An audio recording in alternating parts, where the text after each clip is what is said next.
Good morning. How you doing? I'm Dr. Ralph Sept Sr. Very excited. There's many things that are happening in the spirit realm. But first, what I want you to do, I want you to go ahead and I want you to click that subscribe button and click the bell icon. We're wrapping up our spiritual warfare series.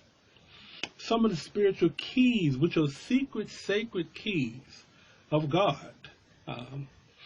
And we have those links to those other videos that goes more in depth.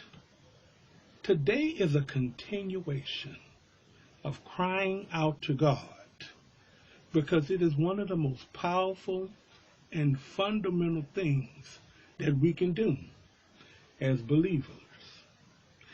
As a matter of fact, God likes or He respects when we cast all our cares on Him. We'll be picking up where we left off on our last video, the book of Exodus 2 and 23. Now during this time, the children of Israel, they're in bondage. It's amazing how God's people always find themselves in bondage. Many of these things are done so God can get the glory. And in verse 23, He acknowledges that He hears and He respects them calling out. Verse 23 says, "And it came to pass by the process of time that the king of Egypt died, and the children of Israel, they sighed according to their bondage, and they cried out." Men and women of God, very important. Many times we have to cry out.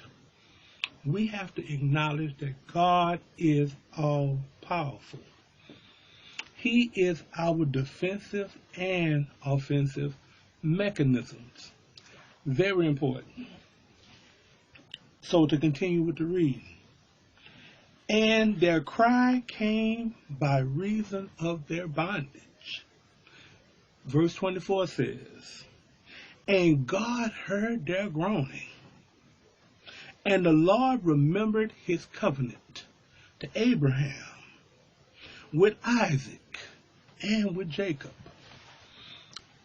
God, in the Bible is a legal set of covenants that God won't break. He made a covenant with Isaac, Abraham, and Jacob. So He heard the groaning of the children of Israel. And this is a very powerful verse. Listen as I continue reading. "And God looked upon the children of Israel, and God had respect upon them." This is very powerful. Because not only were they groaning, but they were also calling out to God. God, where are you? God, when are you going to change our situation? How many believers today cry out to God, and it seems as though nothing happens? I want you to know that God hears every cry and moan. We're going to pick up in that's Exodus 3, and we're going to go down to verse 7. "And the Lord said, I have surely seen the affliction of my people." Do you realize that we're a particular fold, that we are the children of God? Your affliction, He sees every affliction, every persecution, every time you're done wrong, and He is keeping account of it. And it goes on to say, "I surely seen the affliction of my people which are in Egypt." in a foreign land, and have heard their cry by the reason of their taskmasters. Their taskmasters are the ones who is causing them bondage, causing them affliction, and causing them pain. For I know their sorrows. God is familiar with everything that you're going through. Everything that you're going through is not different from anything that has happened in the past.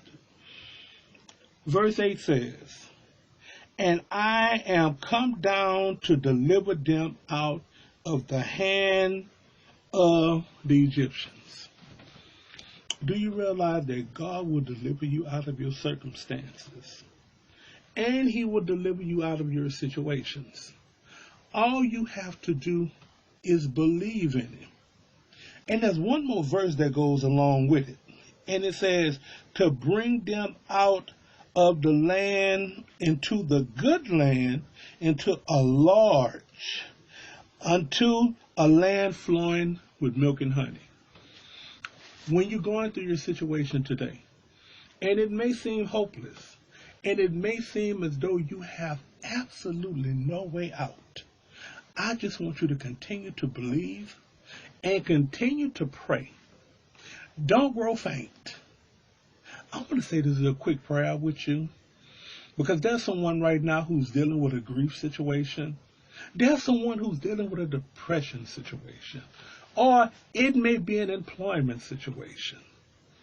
In the name of Jesus, Christ of Nazareth, almighty and powerful God, I ask that you shine down upon them, and you hear their groaning, and you listen and let it come into your ear.